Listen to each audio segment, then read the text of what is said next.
Ciao a tutti e ben ritrovati.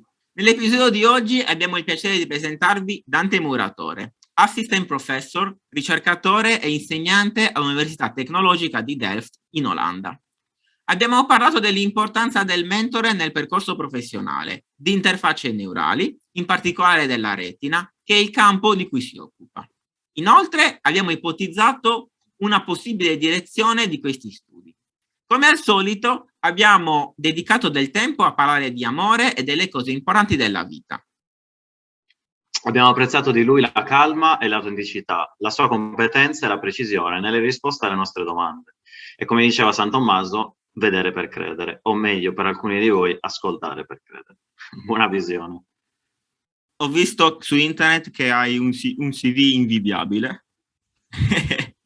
Ho visto che ti sei laureato al Politecnico di Torino alla triennale, ti sei laureato in un solo anno alla specialistica, poi hai fatto il dottorato in microelettronica all'Università di Pavia e dopo hai fatto un anno all'MIT e poi 4 anni a Stanford.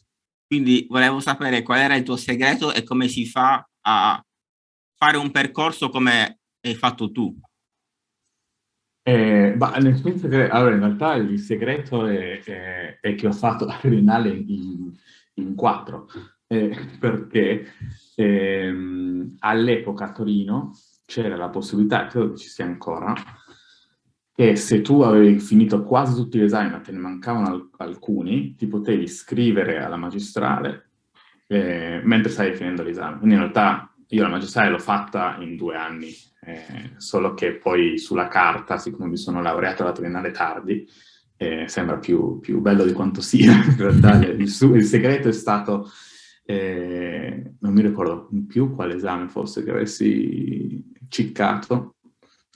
Alla triennale non ero proprio lo studente modello, non ero né tra i migliori né tra i peggiori, però andavo bene. E poi il segreto in realtà è stato la fortuna di trovare già dalla magistrale qualcosa che mi piacesse, no? Perché la triennale, come voi ben sapete, io facevo già ingegneria elettronica, però c'era un po' di tutto ovviamente. Il primo esame che ho fatto è stato chimica, no? Quindi ci sono sempre un po' di cose che col senno di poi avrei fatto meglio a approfondire, a interessarmi, però all'epoca non mi davano quella spinta in più per studiare quanto devi studiare per passare, no? Perché alla fine devi mettere giù, sederti su una sedia e stare lì ore e ore, quindi devi essere motivato.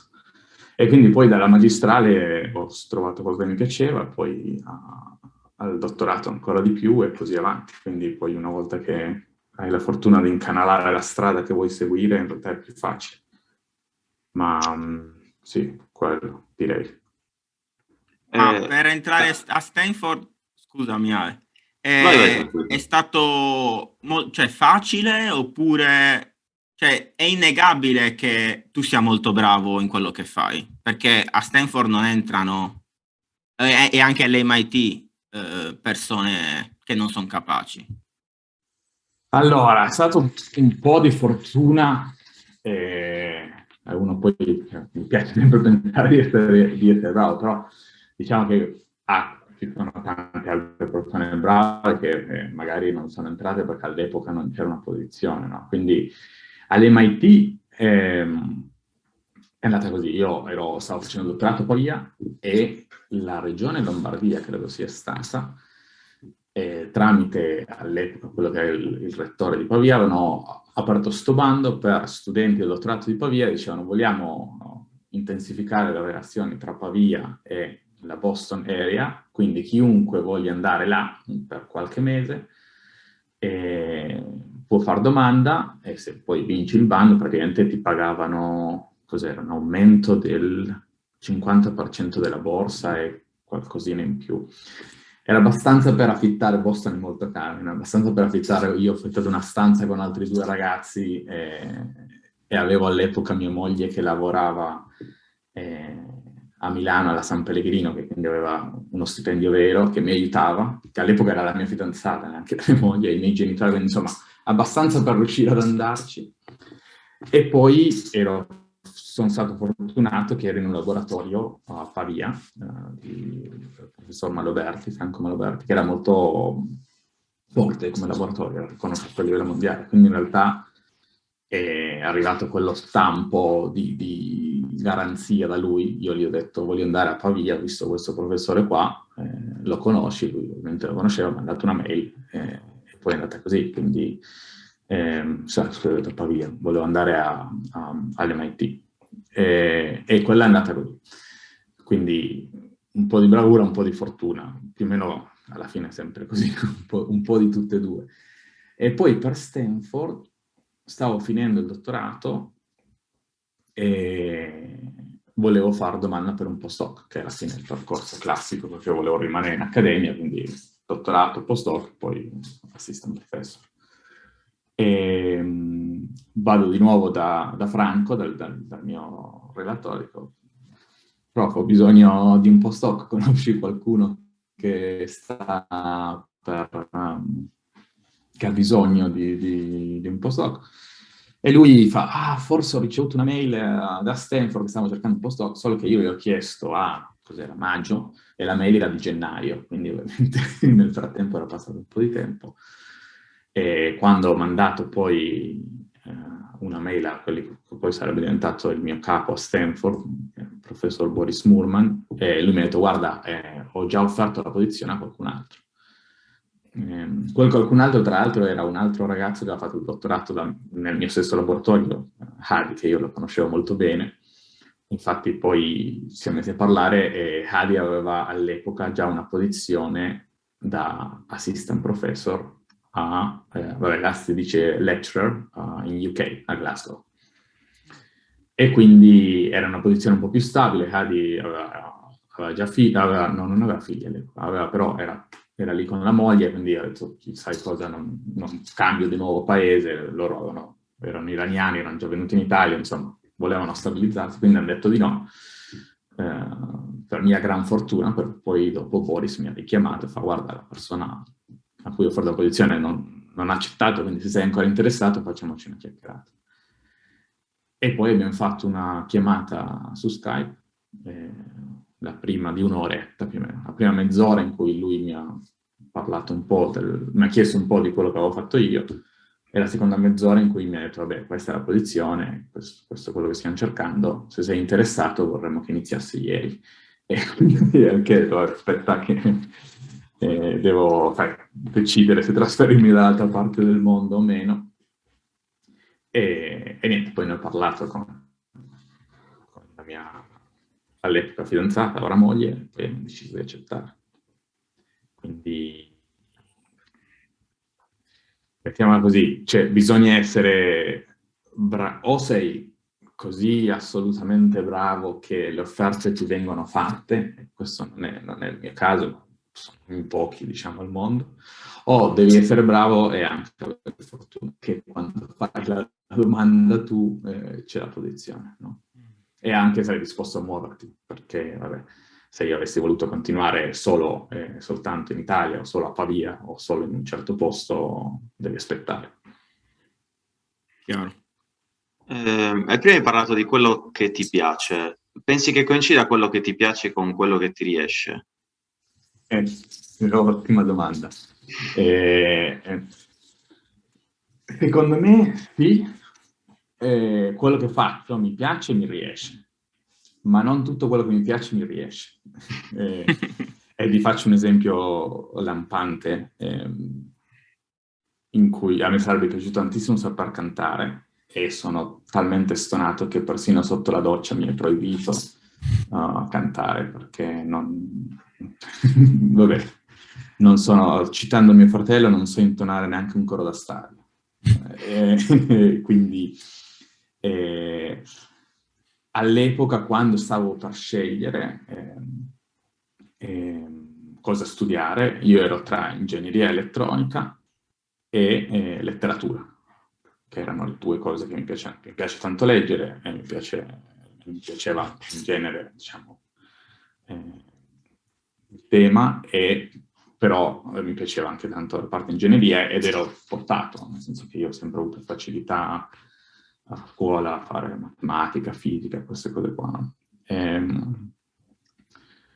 E poi è stata una scelta lì su quello che mi riesce meglio e anche su quello che mi avrebbe dato, è stata un po' una scelta anche di stabilità futura, no? È più difficile studiare certe materie e poi trovare, c'è meno richiesta, no? Quindi non è impossibile, però è più facile, se uno fa ingegneria è più facile trovare lavoro, c'è più lavoro. E quindi un po' di quello che mi riusciva meglio, quello che mi dava più sicurezza all'epoca, e di nuovo fortuna che poi mi è piaciuto molto, no? Ma secondo me, tornando poi, immagino quello che fosse il senso più largo della domanda, è secondo me devi scegliere qualcosa che ti riesce. Adesso non necessariamente se qualcosa non ti riesce, oddio, non so se devi scegliere, devi fare quello che vuoi, però se ti riesce quello che fai è più facile, è meno frustrante e a volte non ha senso andare contro il mulino a vento. E poi quello che ti piace lo puoi fare come hobby dopo, no? Quindi non necessariamente ci devi guadagnare da vivere da quello che non ti riesce. A tal proposito, cosa ti piace e cosa non ti piace della tua vita lavorativa? Allora, quello che mi piace sono tante cose. Mi piace interagire sempre con... Vabbè, io per ora non sono così vecchio, però interagire sempre con gente, quasi sempre con gente più giovane di me, che è motivata, che vuole fare. Mi piace insegnare, mi piace presentare i lavori che facciamo, quindi quando poi abbiamo i risultati, pensare qual è il modo migliore per comunicare questo. Mi piace scrivere, in realtà uno non pensa di no, ma un professore di ingegneria passa la maggior parte del tempo a scrivere articoli, scrivere i grant, a correggere le tesi degli studenti che a volte non sono proprio il meglio. Quindi queste sono tutte cose che mi piacciono. Mi piace anche un lavoro molto dinamico, nel senso che le giornate non sono mai uguali. Non mi piace... Vediamo un po' cos'è che non mi piace.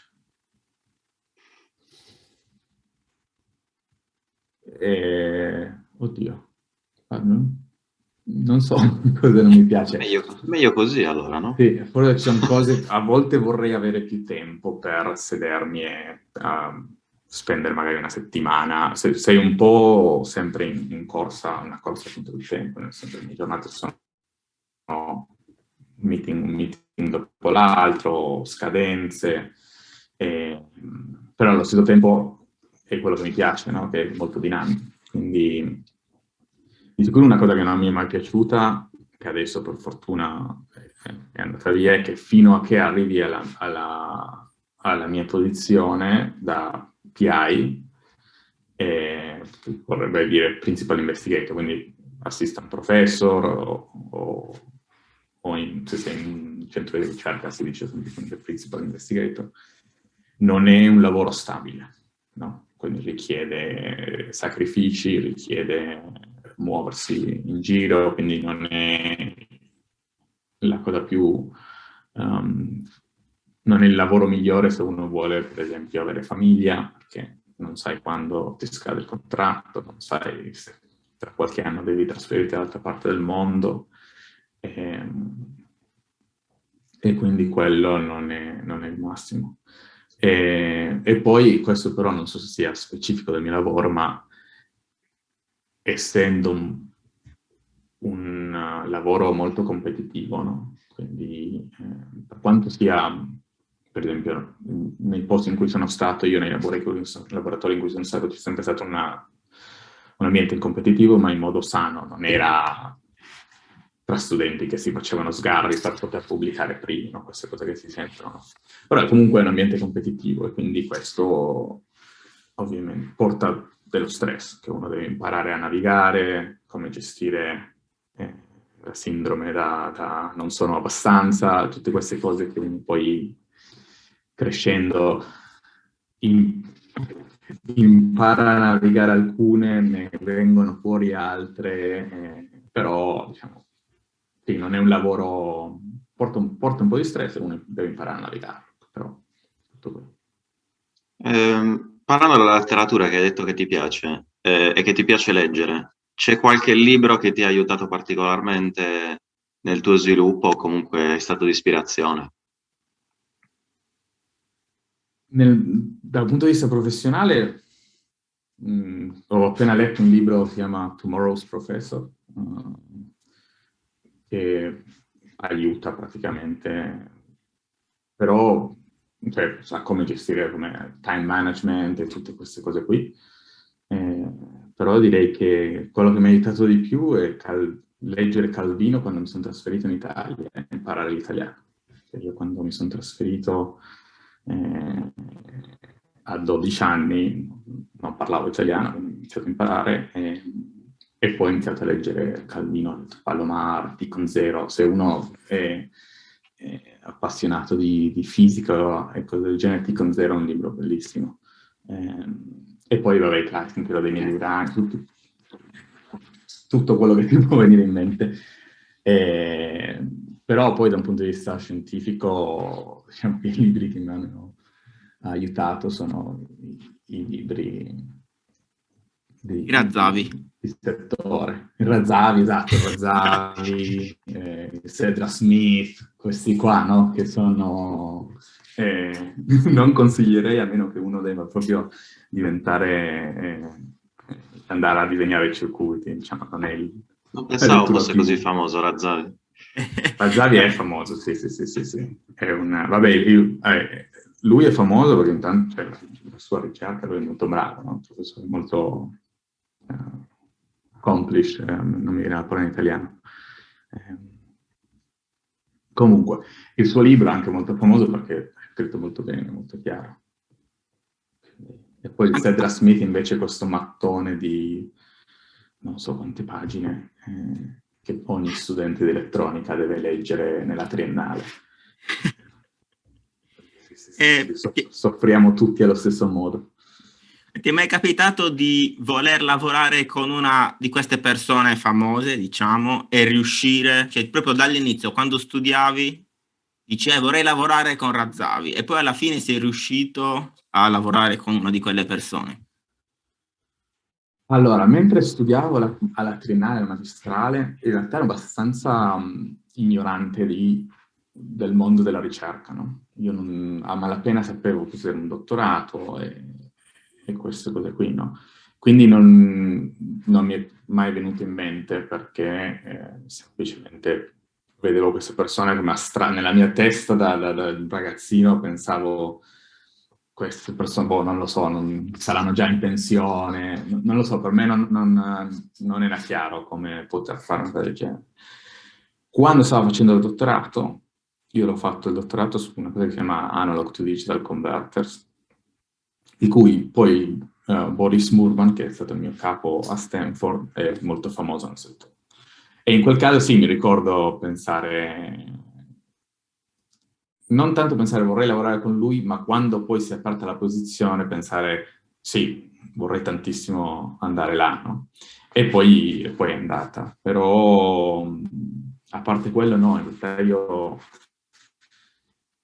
finita la magistrale il mio piano brillante era di prendere un visto di lavoro e andare in Australia a fare il pizzaiolo. Volevo vivere sulla spiaggia, stare un po' tranquillo, fare il pizzaiolo e poi dopo qualche anno andare a fare l'ingegnere, qualunque cosa volesse dire. E poi però mi ha contattato un professore in Irlanda dove ho fatto l'Erasmus, dicendo a Pavia stanno cercando uno studente di dottorato e ho fatto il tuo nome e ti vogliono conoscere. E quindi poi da lì è iniziato, però un po' per caso, diciamo. Non era nei piani all'inizio.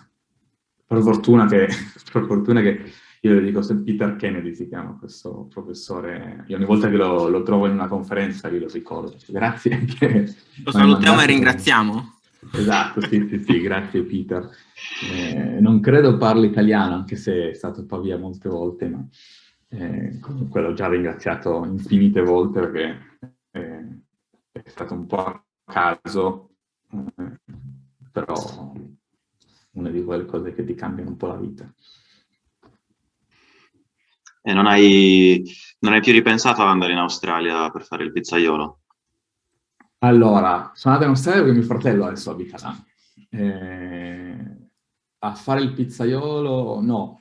Ogni tanto hai quel momento, magari giornata storica, dici, ma sai cosa, io lascio tutto per una pizzeria e chi me lo fa fare di stare qua a lavorare tutte queste ore. Non che in realtà poi se uno apre una pizzeria non lavori un sacco di ore, anzi probabilmente la quantità di lavoro per gestire un'attività propria è forse anche di più. Quindi poi nella mia testa ovviamente è questa fantasia che non è poi come va nella realtà, no?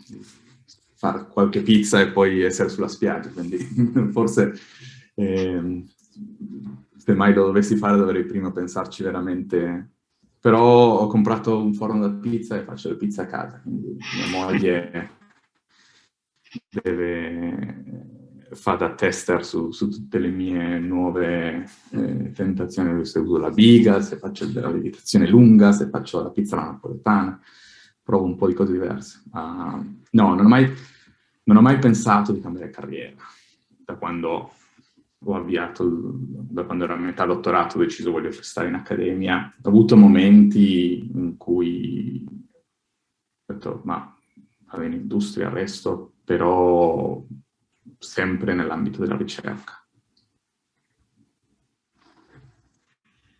Ma cioè, come mai hai scelto alla fine la ricerca piuttosto che l'industria? E ti faccio la stessa domanda che ho fatto a Sandro Carrara a questo punto. Senti che c'è una specie di lotta dove ognuno dice siamo migliori perché facciamo un prodotto che la gente compra, oppure la ricerca dice no, siamo migliori perché grazie a noi voi potete vendere quello. Ma secondo me nessuno dei due è migliori, c'è bisogno di entrambi, perché è vero, c'è bisogno di gente che fa prodotti e tra l'altro far prodotto non vuol dire prendere quello che la ricerca propone e moltiplicarlo per 1000, no? Perché ovviamente ci sono un sacco di problemi che portano a un altro tipo di ricerca, quindi come fare, non so, io ho l'idea di un circuito, ok, molto bello, lo presento, lo pubblico, funziona, però funziona magari a temperatura ambiente e funziona nel caso tipico, no? Allora, se per farlo diventare un prodotto bisogna sapere, ok, come faccio a farlo funzionare tra meno 40 e 120 gradi e che se produco 10 milioni di chip, quindi che hanno diverse piccole variazioni, tutti e 10 milioni funzionano. Tutto questo non è assolutamente banale, no? Quindi, punto uno, fare un prodotto è molto complicato. Detto ciò, anche cercare di trovare un modo completamente nuovo di fare qualcosa è anche molto complicato, quindi ci sono valori in entrambi i casi. E secondo me è una questione di preferenza personale, se uno è più portato a una cosa o più portato all'altra, no? Quindi se uno preferisce, per esempio, io immagino che ci sia motivo di grande orgoglio sapere che nell'iPhone c'è una parte dell'iPhone l'hai disegnata tu, no? Io ho degli amici che lavorano a Apple, amici che lavorano a Facebook, ho un amico che lavorava ad Apple ai tempi dell'iPod Nano e lui diceva, vedi questo iPod Nano, lo schermo, il circuito che legge dove il tuo dito l'ho fatto io, no? E io dico wow, io il massimo che ho fatto, cioè nessuno dei miei chip è finito su milioni di prodotti. Nel mio caso specifico, vabbè, intanto a me interessano di più questi tipi di problemi, no? Come fare qualcosa radicalmente nuovo. Di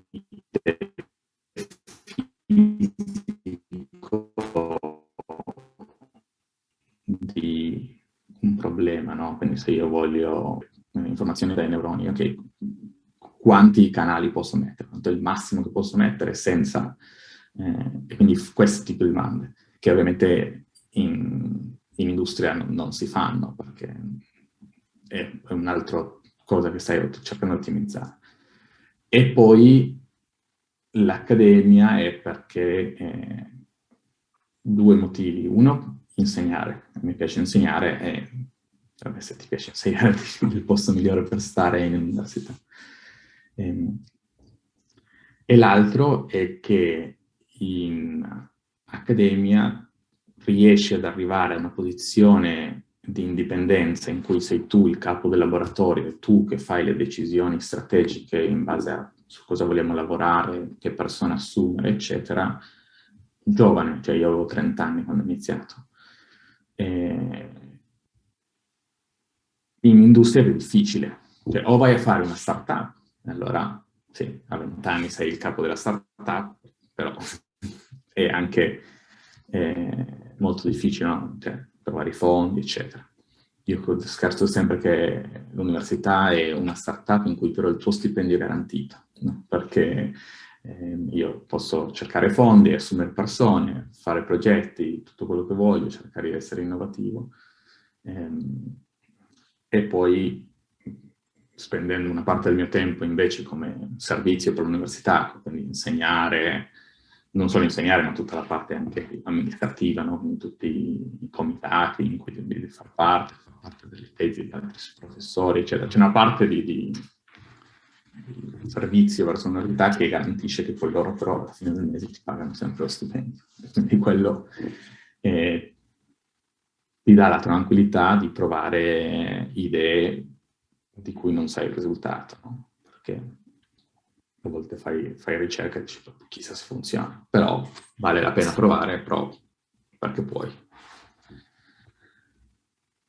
Qual è la ricerca di cui sei particolarmente soddisfatto?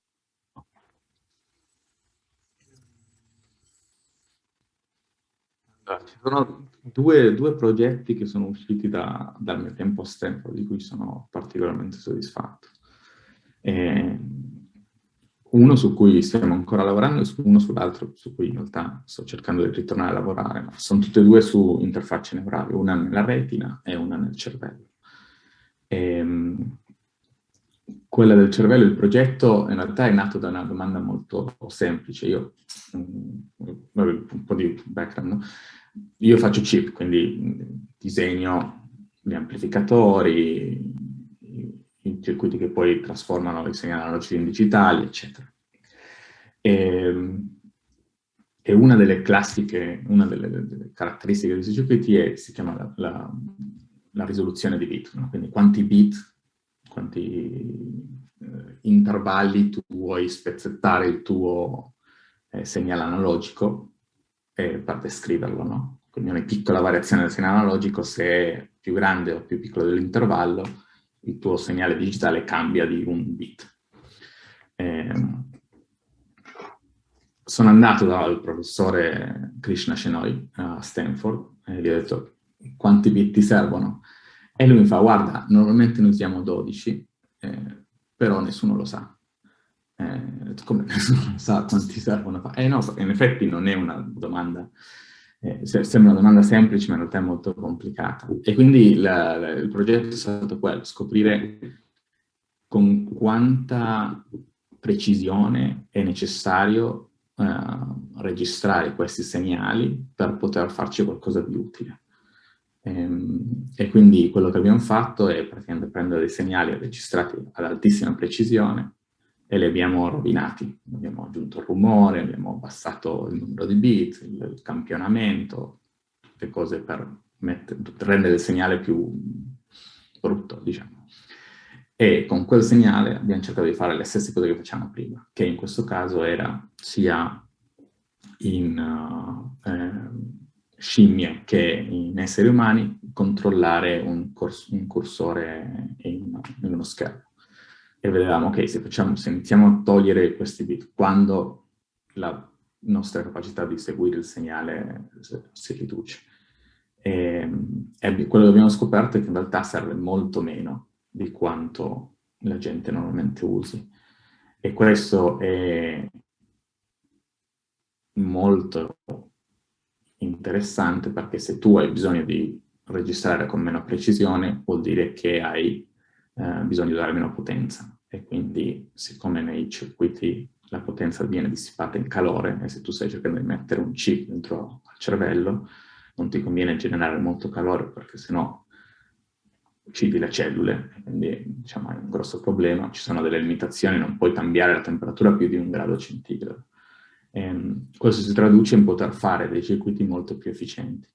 Per farti un'idea, abbiamo scoperto che praticamente puoi ridurre la potenza di più di, forse erano 80 volte, una cosa del genere. E quindi era stato molto, molto bello, perché era una domanda molto semplice, invece di dover pensare a come faccio il circuito più bello, era una domanda molto semplice, però l'impatto di fare quella domanda, di studiare la risposta giusta è molto grande. E quindi adesso in realtà parecchie persone stanno seguendo questo approccio diverso. Che tipo di segnali corticali la maggior parte delle volte fate ricerca? Allora, io nello specifico mi occupo di action potentials, quindi lo spike di un singolo neurone. E l'obiettivo è nella retina nello specifico, è di cercare di interagire con questi neuroni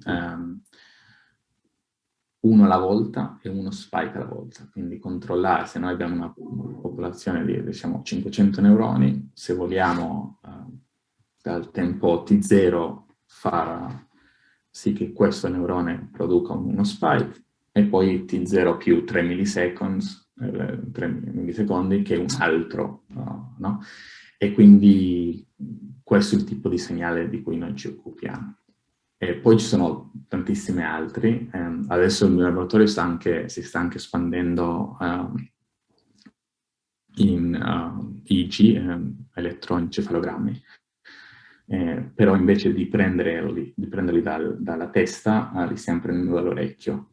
E quindi questi segnali tutto deriva alla fine dalle singole cellule che producono spike, no? Però se tu sei più lontano dalla cellula, non riesci a decodificare l'attività di una singola cellula, ma decodifichi l'attività di gruppi di cellule che si muovono insieme,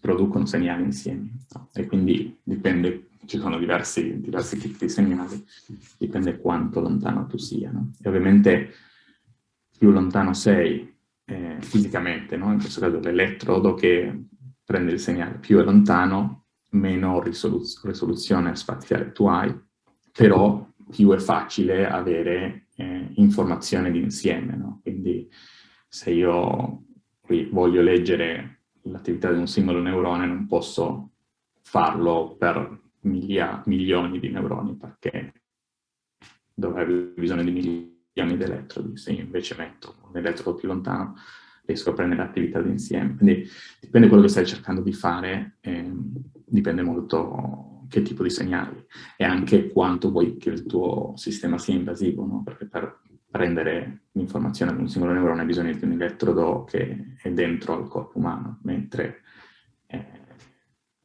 se prendi questi elettrodi per esempio sulla pelle, non hai bisogno di aprire il cervello di nessuno, no? Quindi è un po' meno invasivo, diciamo. Quanto sono affidabili i dati rilevati dai sensori e quanto è la probabilità che rilevino uno spike erroneamente? Non lo sappiamo. Uno dice, ma come lo sapete, dovreste saperlo.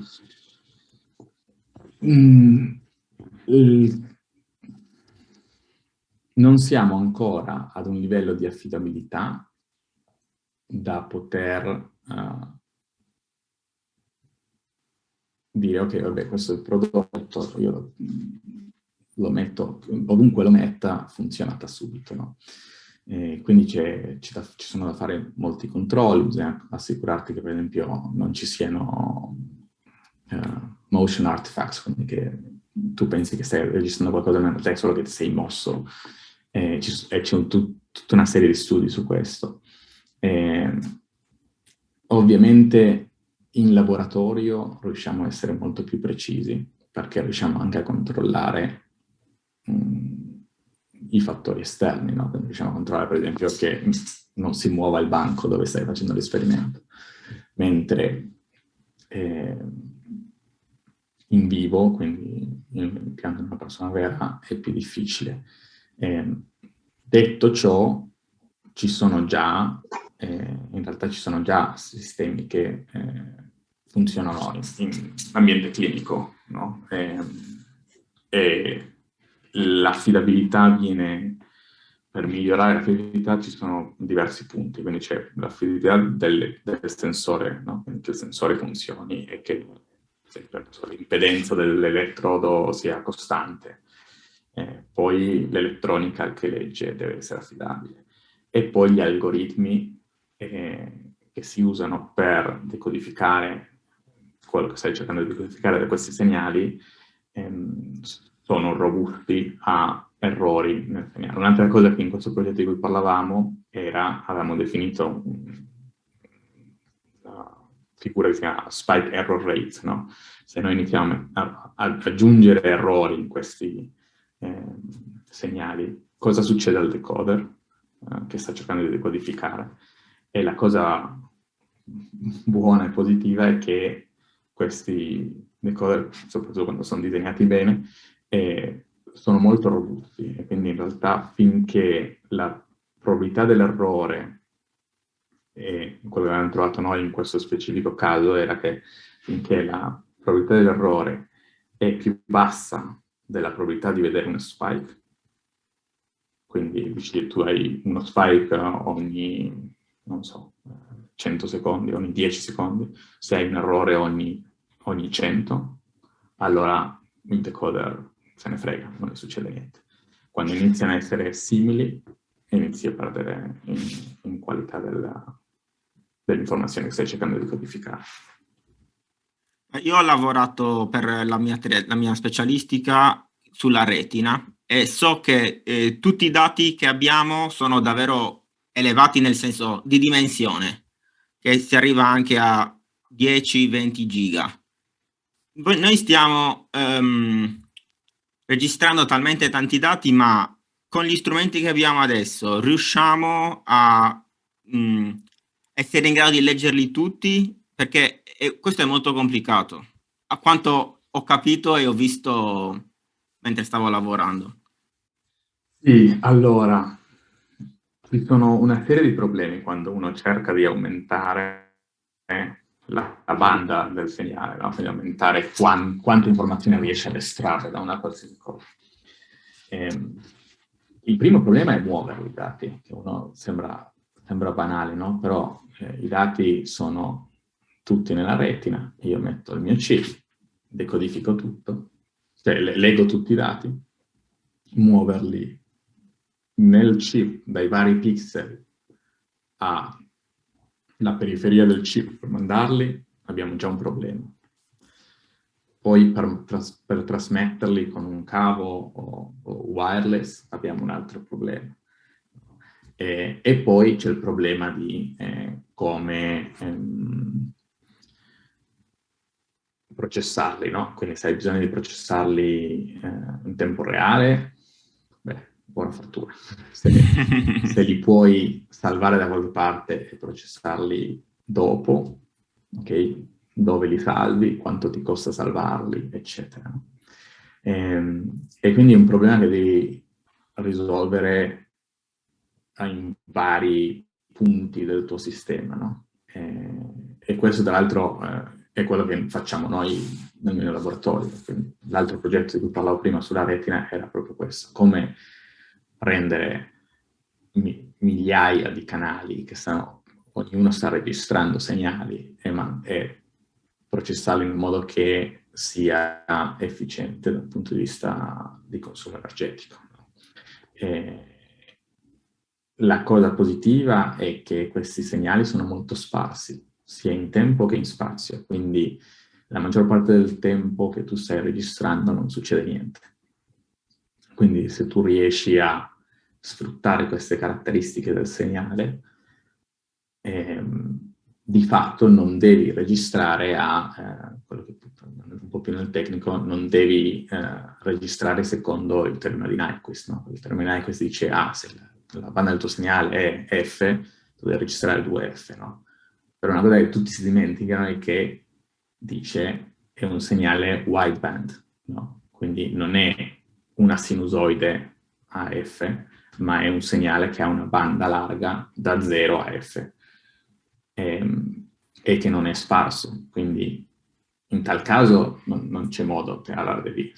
Nyquist aveva ragione, non è che, non è che ha sbagliato, no? Ma se alcune delle caratteristiche del segnale sono diverse, per esempio può essere a banda larga, ma può essere sparso nel tempo, allora ci sono altre tecniche di campionamento. Chi vuole poi andare a cercare, per esempio, c'è qualcosa che si chiama compress sensing, che ti aiuta a campionare meno segnali. Nel nostro caso usiamo un approccio diverso, di fatto campioniamo Nyquist su tutti i canali, però poi guardiamo questi canali tutti assieme e diciamo, ok, quali sono i canali che hanno un segnale che è radicalmente diverso dagli altri? E io dico, va bene, se tu sei diverso, questo è molto open-minded, no? Se tu sei diverso, probabilmente tu sei più importante di tutti gli altri canali che sanno dire la stessa cosa. E questo è perché quando tu pensi a un segnale, a uno spike, no? Come funziona? Il segnale normalmente è attorno a 0 e poi si muove da questa baseline, no? E quindi il ragionamento è, vabbè, tutti i segnali sono più o meno tranquilli, a un certo punto qualcuno urla, no? È come se tu sei in una stanza in cui, il cocktail room problem lo chiamano, in cui stanno tutti parlando normale, a un certo punto se qualcuno urla o fa qualcosa, nonostante ci siano 100 persone nella stanza, tu lo riesci a sentire molto bene. E noi facciamo la stessa cosa con i segnali della retina, di fatto. Prendiamo e salviamo soltanto i segnali che sono diversi dagli altri in quello specifico momento. E questo poi si traduce in un'architettura di circuito molto semplice, che è il motivo per cui lo facciamo, perché poi così, essendo molto più semplice da costruire e da muovere i dati in questo modo, riusciamo a salvare un sacco di energia. E poi la parte di processarli, sì, è un problema molto difficile. Però direi che al momento, siccome, a meno che uno debba fare la parte di processo dentro al chip che è nel corpo umano, impiantato, allora è un'altra storia. Però di solito quello che succede è che i dati vengono trasferiti fuori e poi processati da computer, no? E quindi avendo molta più capacità, perché può essere attaccato proprio un server, la limitazione più grande al momento è muovere questi dati più che processarli, che è tutto quello che praticamente Neuralink sta cercando di risolvere. Ci sono determinate aree nella quale è più difficile appunto rilevare questi segnali per distanza dell'area, per quanto è nascosta, per quanto sensibile, non lo so. Ci sono determinate aree che è più difficile appunto rilevare un segnale. Sì, per esempio uno dei bellissimi motivi, uno dei motivi per cui lavoriamo sulla retina è che questa idea di poter prendere un neurone alla volta e dire se tu fai A, tu fai B, tu fai C, è molto più facile nella retina che nel cervello. Ed è semplicemente una questione fisiologica. La retina è più accessibile, è più facile, e quindi hanno iniziato a fare studi sulla retina prima che nel cervello. Quindi è stata studiata di più, quindi ne sappiamo di più. E quindi riusciamo, sapendo le informazioni di più sulla struttura della retina, è più facile poi cercare di prendere questi segnali, capirli, eccetera. E soprattutto la maggior parte della retina ha una struttura piatta, quindi non è 3D. Tutte le retine, tutti i neuroni della retina, ci sono diversi tipi, ma quelli di cui ci ci occupiamo noi, si chiamano ganglion cells, reti gangliari, credo sia in italiano. Scusate, ogni tanto, siccome parlo sempre in inglese di lavoro è difficile, ma sono tutte su un piano unico. Mentre quando tu vai nel cervello, come ben sai, ci sono diversi strati e quindi il tuo problema da 2D diventa 3D ed è più complicato. E poi è più complicato gestire una struttura 3D e gestire anche o cercare di registrare segnali dalle strutture più profonde del cervello, perché se uno lo vuole fare con un elettrodo ci sono altri metodi, no? Vuol dire che deve prendere 1 o 1000 o 10.000 quanti elettrodi e metterli nel cervello, no? E devi trovare un modo per farlo senza distruggere tutto quello che ti trovi in mezzo, perché sennò uccidi il paziente. Di solito prima ci sono gli studi animali, ma comunque anche l'animale, ancora prima se vuoi fare organ on chip, cioè insomma bisogna trovare il modo per farlo, no? Non so se avete mai visto quel video stupendo del robot di Neuralink che riesce in tempo reale a capire dove sono le vene e schivarle mentre mette questi elettrodi con sembra una macchina da cucire, un po' più elegante di quella che le nostre nonne probabilmente avevano, ma tutto quello, immagina, uno deve costruire un robot chirurgico specifico solo per mettere l'elettrodo, no? È molto più difficile che nella retina. Ma i vostri elettrodi di che materiali sono? Platino, principalmente. Poi ci sono... Il platino non ha un'alta resistenza in confronto al tipo...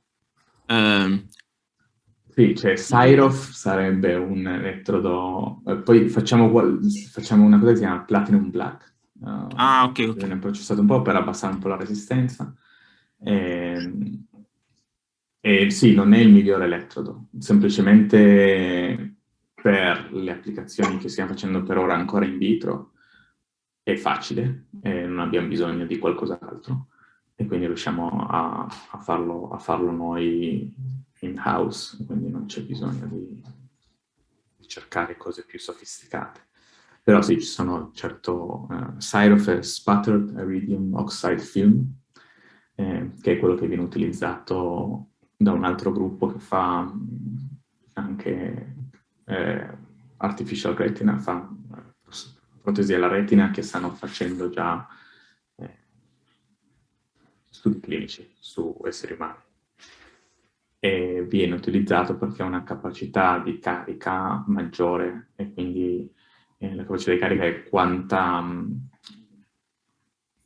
carica tu riesci a trasmettere per fase, diciamo per unità di tempo, attraverso l'elettrodo quando stai cercando di stimolare, prima che il meccanismo di trasferimento passi da non faradico a faradico, quindi prima che... un po' troppo complicato, però abbiamo perso Alessandro. Ci sono due meccanismi per cui uno può passare carica, uno diciamo è più lineare e meno rischioso, e l'altro, per quanto se fatto bene non è tanto rischioso, può trasformarsi in molto rischioso.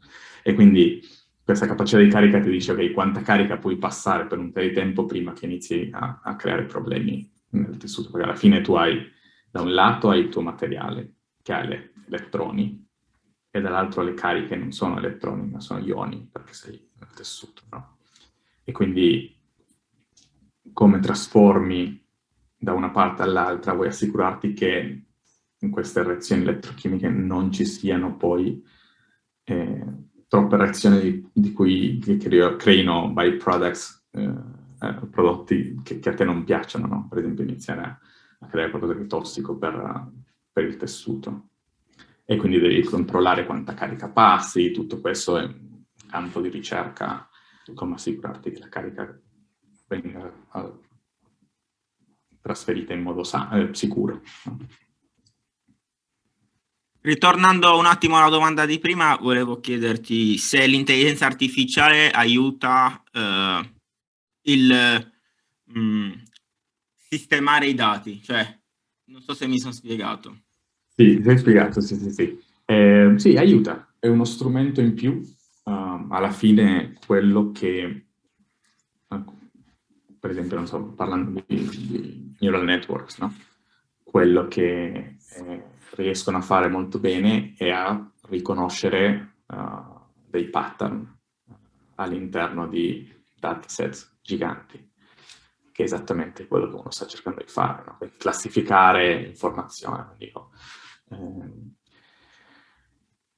non è l'unico metodo, infatti ci sono altri metodi di algebra lineare ancora prima di deep neural networks che funzionano, però in alcuni casi è la soluzione, per cui è la miglior soluzione che uno può avere.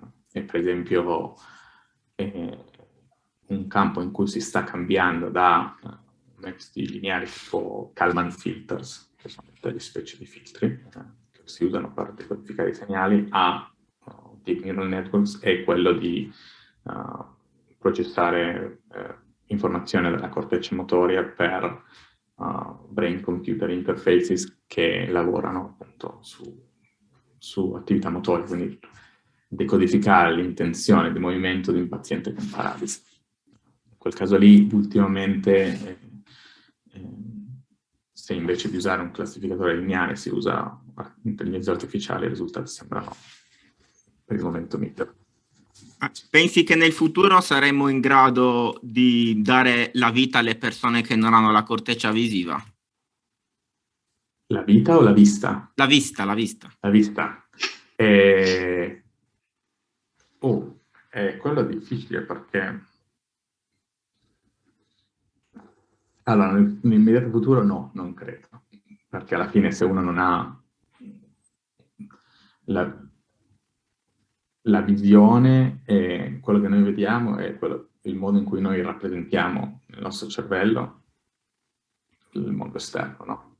Se non abbiamo quella parte del cervello che usiamo per rappresentare il mondo esterno, c'è poco da fare, no? Però penso che in realtà se una persona non ha proprio la corteccia visiva nel cervello è morta. Non credo che possa rimanere in vita.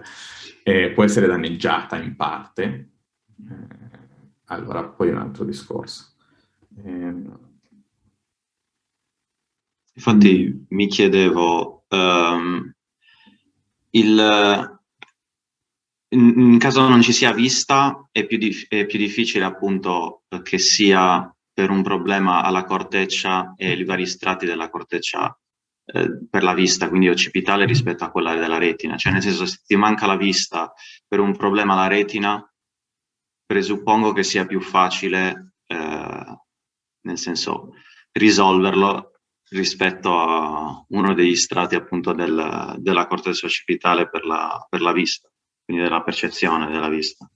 Allora, qua andiamo un po' fuori dal mio campo di expertise, però penso proprio di sì, perché per esempio quello che noi facciamo sulla retina presuppone che il contatto, cioè il collegamento dall'uscita della retina fino alle varie zone del cervello sia intatto, quindi praticamente il nervo ottico sia ancora lì, no?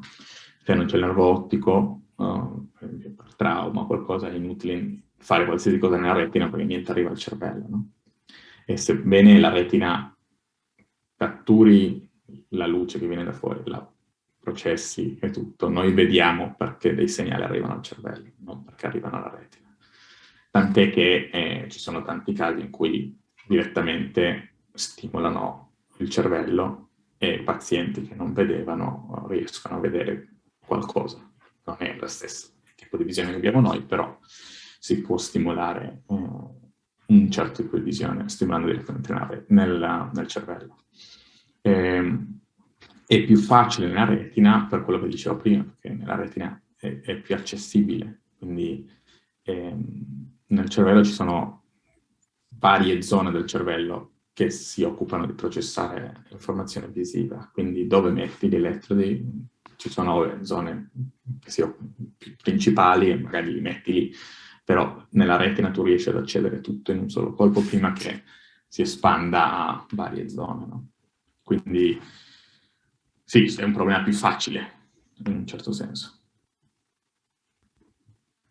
Parlando di Neuralink, Elon Musk ha detto in diverse interviste che secondo lui in futuro si riuscirà a raggiungere la telepatia e comunicare, oltre che con le parole, può comunicare contenuti visivi. Cosa pensi che sia possibile? Ce l'ha detto. No, allora, sì, secondo me, ovviamente quando qualcuno dice una cosa del genere, bisogna capire esattamente cosa intendono. Prima di tutto nel futuro, se nel futuro è tra 3 anni, no? Quindi nel futuro tra 20, 25, 30. E poi anche telepatia, ovviamente noi pensiamo già a fantascienza, nel senso che facciamo sto podcast senza parlare, no? Cioè, non credo che ci sia una certa possibilità di trasferimento di informazione tramite dei link.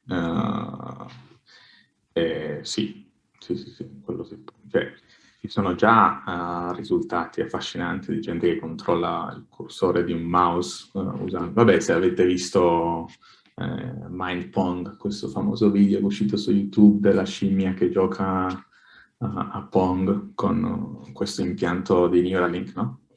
Quello è telepatia, perché alla fine sta pensando di muovere il cursore e il cursore si muove.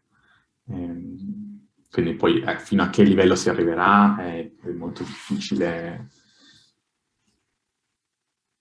da estimare, no? Però secondo me il concetto di... normalmente adesso noi quando dobbiamo curare qualsiasi cosa ci interfacciamo nel modo chimico, no? Quindi prendiamo un farmaco, l'aspirina, quello che è. Il concetto di medicina nel campo elettronico, quindi interfacciarci nel mondo elettrico anche e non solo quello chimico, ha molto valore perché ci permette di avere molta più precisione, interfacciarci con le varie cellule del corpo umano. E quindi si svilupperà perché alla fine come società noi vogliamo sempre vivere meglio e più a lungo e quindi se c'è una possibilità di curare certi tipi, non credo che non è che i farmaci smetteranno di esistere, ma ci sono certi tipi di malattie che magari vengono curate meglio o che prima non potevano essere curate, possono essere curate con queste interfacce elettriche col corpo umano, allora succederà. E poi da lì a che vengano utilizzate invece da un punto di vista ludico-creativo, ricreativo, diciamo, è una questione di, deve essere regolamentato, eccetera, ma deve essere accettato dalla società, ma probabilmente quando i pacemaker sono usciti era considerato da pazzi metterti qualcosa nel cuore e adesso uno non ci pensa 2 volte, no? E così con tutto, alla fine la tecnologia avanza, finché siamo in un mondo, diciamo, non devastato da guerre, eccetera, insomma, di solito la tecnologia avanza, e quindi avanzerà. È proprio, cioè parlando di avanzamento e di sviluppo, nel tuo campo, quale pensi che sia la direzione e la piega che stia prendendo e se hai prospettive per il futuro? Un po' quella che ha fatto Elon Musk, però più specifica nel tuo campo. Allora, prima di tutto, prospettive rosee, secondo me è un bellissimo momento per entrare nel campo di neurotecnologie, perché si sta creando con non solo Neuralink, ma altre aziende tipo Paradromics e altre startup che stanno crescendo a velocità disumane. Si sta creando un'industria di neurotecnologia che prima era molto piccola e quindi è sempre un bel momento quando si crea un nuovo... Ci sono parecchie persone che credono che questo possa diventare un prodotto, no? Si stanno andando avanti anche nel campo della ricerca molto in fretta. E secondo me, proprio una cosa molto tecnica, molto specifica, che credo che stiamo cercando di cambiare, è che al momento tutti i neuroni vengono trattati allo stesso modo, mentre in realtà ci sono diversi tipi di neuroni che processano diversi tipi di informazioni. Nella retina questo è eclatante, nel senso che ci sono tipi di neuroni che si chiamano on e off, e quindi ci sono neuroni che processano, si attivano quando c'è più luce, quando la luce aumenta, e ci sono altri che si attivano quando la luce diminuisce. Quindi differenziare questi tipi di neuroni è fondamentale per modulare il sistema nervoso in un modo in cui abbia senso per il sistema nervoso. Perché se io li attivo tutti e due allo stesso tempo, sto dicendo al cervello che c'è un aumento e una diminuzione di luce nello stesso istante, nello stesso punto. Ovviamente non può essere, no? E quindi questo crea una confusione che poi risulta, nel nostro caso specifico, in una visione peggiore. E quello che stiamo cercando di fare noi nel nostro laboratorio nella retina, e poi vogliamo portare anche nel cervello, è differenziare questi tipi di neuroni diversi e parlare con loro in modo specifico, no? E la metafora che mi piace fare è quella dell'orchestra. Tu immagina di avere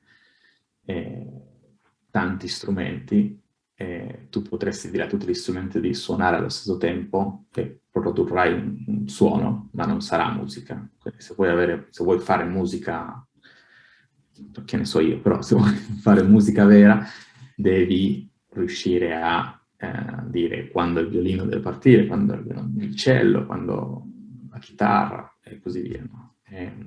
E quindi, secondo me, per certe applicazioni non c'è bisogno, però quando si vorrà arrivare a applicazioni con più livello di informazione, per esempio la vista, no? La vista rispetto, per esempio, già solo all'udito, ha una quantità di informazione maggiore, e quindi hai bisogno di rispettare queste diversità all'interno del sistema nervoso. E questo comporta una serie di menate tecnologiche che cioè non è che la gente non lo rispetta perché è più difficile, no? E quindi come risolvere questo, secondo me ci terrà occupati per un po', ma se riusciremo ci permetterà di fare cose molto interessanti. Io vorrei fare un passo avanti e volevo chiederti quanto è importante un mentore nella formazione di una persona. E se tu senti, cioè ovviamente quando arrivano degli studenti tu sei il loro mentore a un certo punto, no? Senti un po' la pressione su questa cosa?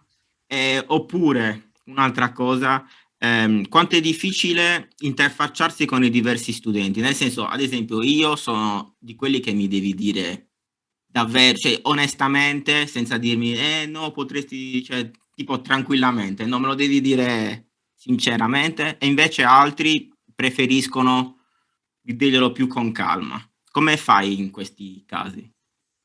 Sì, allora, sulla prima domanda, quanto è importante, secondo me è fondamentale. Io riconosco, per esempio, nella mia carriera di aver avuto dei mentori fantastici. Non solo sono stato fortunato ad avere dei mentori fantastici, ma di averli al momento giusto, perché già solo se li avessi scambiati, probabilmente non sarebbe stata così positiva l'esperienza come adesso, no? Perché quando facevo il dottorato avevo bisogno di qualcuno che cioè si tira con me a guardare al computer, eccetera. Quando facevo il postdoc avevo bisogno di qualcuno che mi desse molta più libertà e credesse e mi spronasse a essere più indipendente. E ho avuto queste cose, no? Quindi è fondamentale. Tornando a poi adesso il mio ruolo da mentore, se sento la pressione, la risposta è sì. e ogni tanto magari la domenica penso, quello studente non mi ha scritto da 2 settimane, chissà, o se studente sono troppo piano così non riuscirà mai a laurearsi in tempo, allora devo mandare un messaggio per dirgli, vabbè, perché che succede, no? Perché stiamo andando così piano, eccetera. È difficile perché giustamente ogni persona ha modi di fare diversi, no? E quindi in un certo senso devi cercare di adeguarti, solo che all'inizio non lo sai come reagiscono meglio, quindi provi un po'. Ma secondo me la cosa, quello che ho scoperto funzionare meglio è semplicemente essere chiaro e aperto nelle aspettative della serie. Quando prendo uno studente di master, per esempio, uno dei primi meeting tiro fuori, noi abbiamo si chiama una rubric in cui dice in base a quello che lo studente fa che voto prende, no? E quindi non so, e ci sono diversi punti, per esempio, non so, quanto è significativo il lavoro di ricerca, no? Allora dice non significativo ma comunque corretto 6, significativo ma non abbastanza da pubblicare 7, fino a merita, è già stato pubblicato, abbiamo fatto una pubblicazione su questo 10, no? Allora, così per varie cose. Allora io discuto questo praticamente in uno dei primi meeting con gli studenti, dici, questo è, no? Ovviamente se tu vuoi arrivare al 10 c'è un sacco di lavoro da fare, no? Se tu ti accontenti di un 7, 7,5 per me è la media del voto di tesi, ma se a te tu uscire in fretta, fatti chi ha amicizia lunga, no? E quindi discutiamo di questa cosa qua, e di solito lo studente poi dice, allora non so, voglio un 8, voglio un 9, e poi da lì si fa un piano, si fa il piano assieme, e la responsabilità del mentore è non tutti i giorni andare a dire allo studente devi fare così, cosa, ma se lasciarle abbastanza corda da svilupparsi come ricercatore indipendente, perché alla fine quello devono fare, nel momento in cui loro devono crescere in modo indipendente, è il loro progetto di tesi, sono loro che devono guidarlo, ma non troppa corda che ti strozzino, perché alla fine se no cosa ti serve un mentore se non per controllare che... No? E trovare quando è il momento e il modo migliore per intervenire non è facile. Tu almeno, probabilmente dopo che lo fai per tanti anni, ho appena iniziato, quindi probabilmente Sandro Carrara che la fa da un po', per citare il vostro precedente invitato, probabilmente si trova molto più a suo agio, no? E quindi niente, devi imparare un po' così, ma secondo me la cosa che funziona meglio è essere aperti e trasparenti dall'inizio. È capitato che qualcuno volesse prendere un voto alto, ma durante il percorso si fosse accorto che era troppo complicato per le sue aspettative? Per ora no. Quello che mi è capitato di uno studente che a un certo punto ha detto, vabbè, quanto manca per laurearmi? E ho detto, se ti vuoi laureare adesso, prendi un 7. Certo. Poi ovviamente non è che decido solo io, c'è un comitato, eccetera, però ho detto, secondo me, così, a occhio, sei attorno al 7, no? E le ho detto, che per carità, cioè è un 7 per me è le ho detto, come ve l'ho definito? Solid engineering, no? Cioè, quindi, se qualcuno mi chiede, è bravo? Io dico sì, è bravo, ma per prendere più di 7 devi dimostrare qualcosa di innovativo, di ricerca che hai fatto tu. E il che gli ho detto, e lui ha detto no, voglio di più, allora ci siamo messi a parlare, ho detto, beh, cosa potremmo provare? Lui ha avuto qualche idea, ha detto perfetto, allora facciamo queste idee qua, è andato in realtà e poi è tornato con dei risultati ottimi, cioè che mi hanno anche un po' sorpreso, nel senso non mi aspettavo, però invece quando è stato spronato a fare di più, ha fatto di più. e quindi adesso tra poco prenderà più di 7. Un'altra cosa, volevo parlare di amore, dato che sei recentemente diventato papà. Mi sentite?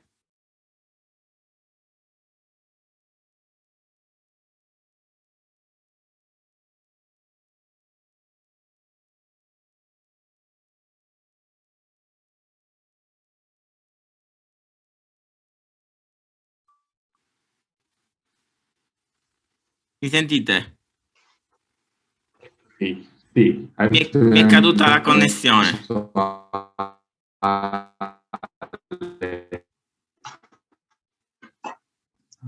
Facciamo, frattagliamo e poi... Sì, no? Internet mi sta abbandonando. No, ma c'erano vari indizi già dall'inizio un po', poi si è ripresentato. Allora, qua è ripartito. Non so, vuoi rifare l'ultima domanda? Sì. Ricominciamo. Sì, ma cosa avete sentito? Niente. No, rifai la domanda così tagli No, per da curiosità. No, l'ultima domanda era tua, Sì. Alessandra, sui mentori. Sì. Fino a lì, secondo me, andava tutto bene. Poi... Allora, la prossima domanda è la seguente. Visto che sei recentemente diventato papà, è una domanda sull'amore. Hai adesso una visione dell'amore diversa? Cos'è l'amore per te, per tuo figlio e per tua moglie? E come ti ha cambiato? Wow. Ho una visione diversa. Non necessariamente diversa, ma aumentata. Nel senso che il modo in cui amavo e provavo amore per le persone prima di mia figlia non è cambiato. Beh, nel caso di mia moglie probabilmente è aumentato per il fantastico regalo che mi ha fatto e che continua a farmi, tutto il lavoro che fa, no? Perché alla fine per una donna è uno sforzo enorme, fisico anche. Però è aumentato, sì, che avendo figli uno ama in modo in cui non si era fatto prima, no? Questo amore incondizionato, anche se ti svegli alle 3 del mattino piangendo e poi quando la prende sorride, va tutto bene, no? Quindi è diverso, non saprei come spiegarlo. E quello che mi ha cambiato molto è quello, diciamo, sempre con mia moglie, no? Che uno deve lavorare e essere appassionato al proprio lavoro, ma deve avere anche cose al di fuori del lavoro, perché il lavoro ogni tanto va male e quindi tu vuoi tornare a casa e avere qualcosa che va bene nella tua vita, no? E secondo me una delle soluzioni è avere una famiglia. Ci sono 1000 altre, non è che è l'unica soluzione. E avere una figlia ti mette in prospettiva questo, in prospettiva ancora di più, no? Nel senso che in un certo senso mi dà molta più tranquillità, perché sì, va bene, ok, io continuo a lavorare, a fare il meglio di me, e ogni tanto le cose non vanno, in modo molto chiuso. Dico, cosa me ne frega a me, tanto io poi torno a casa dalla mia famiglia, vedo mia figlia e mia moglie, sono contento, no? Quindi, ma allo stesso modo non è che ti sprona a non lavorare di più o no, semplicemente ti dà una certa a me ha dato una certa serenità nell'affrontare la vita delle serie. Ci sono cose più importanti, o sì, secondo me più importanti, poi no, la vedo come vuole. Quindi quello che mi ha cambiato è che sono molto più sereno, molto più stanco, si dorme di meno e si fa di più, molto più sereno rispetto a prima. Ma canzone a lei.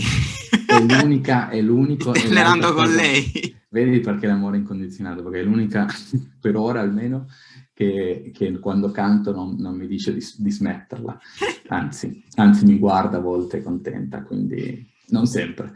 Ma vedi che così è facile amare incondizionatamente, perché anche loro ti amano incondizionatamente. Fino a che poi immagino quando diventerà adolescente le cose cambieranno, ma per il momento mi godo questo ruolo da papà. Abbiamo avuto il piacere nell'ospito precedente dove parlava proprio di questo amore incondizionato e di come cioè, i genitori non sempre e non sono dovuti ad amare i figli non sono dovuti, soprattutto in determinati periodi dello sviluppo, ad amare i genitori. E citava pure il buon Dio dicendo che neanche nei 10 comandamenti dice di amare il padre e la madre, ma al massimo di onorarli. È vero, un'altra cosa che mi è cambiata la vita è il riconoscimento verso i miei genitori. E le ho detto da poco, prima mio fratello ha avuto figli prima di me, e una volta mi ricordo, ho detto, Dante, noi dobbiamo dirlo perché quando vedi la quantità di cose che fai per tuo figlio, no? La quantità di ore che perdi a non dormire, i pannolini che cambi, tutto, no? E poi ti ricordi quando tu eri adolescente, magari discutevi con i tuoi e mandavi col paese e capisci quanto hanno fatto per loro, che non lo capisci finché non devi farlo per qualcun altro, sì, te lo possono dire tutto, però all'improvviso io mi sono sentito in colpa retroattivamente, quindi mi ricordo quando gliel'ho detto, erano molto contenti. Poi ho un rapporto bellissimo con i miei genitori già da prima, però ti cambia anche come vedi, secondo me, i tuoi genitori. Ed è vero, sì, è amore incondizionato in una direzione, però diciamo che per certi periodi della tua vita, poi dopo, almeno io vedo che i miei sono stati dei genitori stupendi e quindi adesso l'amore va e viene, no? Ma non credo che un figlio possa amare un genitore più di quanto il genitore ama il figlio. Ed è giusto, non so se è giusto che sia così, ma è così, e quindi così la prendiamo. Ultima domanda. Nella tesi del dottorato ringrazi tua moglie e dici che grazie alla sua presenza ti ricorda costantemente il bello della tua vita. Che cos'è il bello della vita? E secondo te perché siamo in questo mondo? E quindi qual è il senso della vita? Le domande sono diventate più difficili verso la fine. È così. Sì. Cos'è il bello della vita? Secondo me, vabbè, ci sono tante cose, no? Ma principalmente l'interazione con altre persone. Alla fine le interazioni con altre persone sono le cose più belle che uno può avere, almeno così la penso io. E poi ci sono altre cose belle come mangiare e altre, ma quelli sono piaceri, è diverso, non è duraturo, no? Non so, per me questo momento, l'altro giorno non mi ricordo come è venuto fuori questo momento di felicità, quando penso a un momento di felicità immagino classica scena da Natale italiano sul divano dopo aver mangiato tanto, con tutti che chiacchierano e c'è quell'armonia in famiglia in cui si scherza, e c'è chi dorme, c'è qualcuno che dorme sul divano, gli altri che stanno a bere un amaro, c'è il caffè, la tavola così, e si sta tutti insieme, no? Quindi quello il picco di felicità e quindi la bellezza. E poi ci sono tutte le altre cose, svegliarti la mattina e c'è il sole fuori, quello in Olanda è raro, ma poi probabilmente a Cagliari non avete questo problema. nuotare nel mare. Ci sono troppe cose che sono belle, ma se dovessi scegliere una è l'interazione con le persone. E cosa siamo venuti qui a fare? E l'altra cosa, scusa, che è bello della vita è che la maggior parte delle persone è buona, nel senso che la maggior parte delle persone, tu vedi i film, c'è sempre qualcuno che è fondamentalmente cattivo, ma nella vita vera sì, ci sono alcuni personaggi, ma la stragrande maggioranza delle persone vuole fare bene, vuole fare del bene nel mondo, no? E quindi o di sicuro non fare del male. E quindi quello potrebbe essere il contrario, cioè, non è che è dato che siano tutti fondamentalmente buoni, e quindi quello secondo me è una cosa molto bella. E cosa siamo venuti a fare? Lì, da un punto di vista più utilitario, secondo me la funzione costo da ottimizzare nella propria vita, proprio per essere ingegneri al massimo, Esatto. è la felicità. E basta. Se uno... E perché basta solo massimizzare la propria felicità? Perché secondo me uno non può essere felice, veramente felice, se rende infelici in modo proattivo altre persone. E quindi basta che se tu sei felice, di solito cerchi anche che le altre persone accanto a te siano felici. Forse un punto di vista un po' troppo socialista, ma così la vedo io. E quindi poi cos'è la felicità? Il problema è come ottimizzare la felicità, è forse quello il senso vero, capire come essere felici, no? E può essere una cosa completamente diversa per ognuno, no? Quindi qualsiasi decisione che aumenti la tua quantità interna di felicità è una buona decisione. Sì, penso che sia quello. Non sono una persona credente, quindi non ho... Sono stato formazione cattolica, come la maggior parte degli italiani, però non sono credente, ma il mio lato spirituale semplicemente mi dice cerca di essere felice, di essere felici, sono a te, siano felici, andrà tutto bene. Una domanda mi è venuta in mente che secondo me è importante sapere la tua risposta. Per le persone che ci ascoltano anche, un consiglio o più consigli che daresti a un ragazzo che si sta laureando per fare una carriera e anche una vita bella e soddisfacente? Belle e soddisfacenti. Allora, ci sono le cose pratiche che uno deve ottenere nella propria vita, quindi indipendenza finanziaria, sicurezza, eccetera. Che servono, perché se uno non sa come arrivare alla fine del mese è difficile. Ma ci sono momenti, secondo me, momenti della propria vita per diverse cose. Quindi, nello specifico, quando ti stai laureando, è il momento in cui non necessariamente mettere la sicurezza finanziaria al primo posto. Ovviamente devi arrivare a fine mese, no? Però uno può arrivare a fine mese con 1.000 euro al mese e certo non puoi avere la macchina, non puoi farti la vacanza, o puoi arrivare a fine mese con 3.000 e allora poi hai uno stile di vita diverso. Ma secondo me a questa età, quando sei giovane,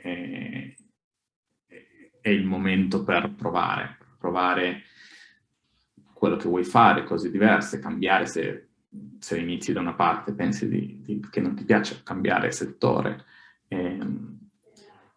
E il modo migliore, tornando alla storia dei mentori, è di scegliere non tanto i posti migliori dove lavorare, ma le persone migliori con cui lavorare. Quindi nello specifico un dottorato, per esempio, c'è l'università X che è super famosa, ma il mentore sembra diciamo non una buona persona, oppure c'è l'università un po' meno famosa, ma con un mentore che ti fa appassionare di più. Andrei nel secondo posto. cercare persone che ti possano aiutare a crescere il più possibile, perché nei 20 anni, all'inizio, quando parti, quando cresci di più, e quindi hai bisogno, continui sempre a crescere, però a un certo punto devi anche far crescere altri, quindi hai meno tempo da mettere su te stesso, no? E quindi trova qualcuno che ti aiuti a fare quello. Bene, grazie. Prego.